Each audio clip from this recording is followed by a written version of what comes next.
Hello mayam na sige video se angang chini mama ID yam kana video ni ko mya ase akoi engon tai morning breakfast yam na important meal amani ko aduna healthy pizza ban di phei ko aduna aisiga broccoli khara boil tawre alu ga broccoli si lokthwe wen stuffing sem duni ko sina kaw kaw khutna to khai re ko jamun to khai su ya bani wen tawa da su ngobo da mun bani aba adu ga alu boil lokthwe adu beetroot se khara si na sitle beetroot se boil tawge yai tawro yai ko adi tawdare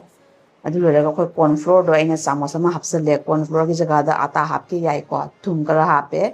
be munna to khaire ajina munna to khaira ko ngha res ki thamme adu loraga tawa da stuffing ki tamang ta tha ko tang hape jira hapsale duai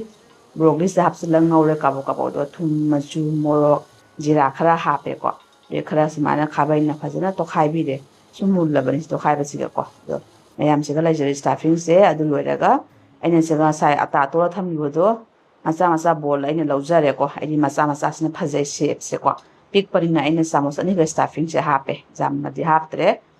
mayam su amta si recipe se try to bi ko yamna hawani healthy su oiba haw su hawba mama obi ai su sare ngasi di ko ichanu phigi se ma su ai su sare yeng yam hawrame ko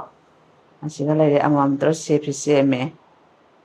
yamsu phajabani color si ugudasu hawda manbani ko ta tha ko tang tension win laptana begi siga laijare sina tawada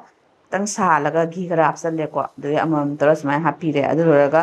ngahak minute manga mong bere kabo kabo onthok pirani ko andoga munbo ama ai mathanga anthoni masusi yam phajadra meyam hausu yam hawban siga loijare duga aina omelette angak tosan biri chanu pi ko to mayam ai video se kane khali like comment share to biramu ko na mathang video de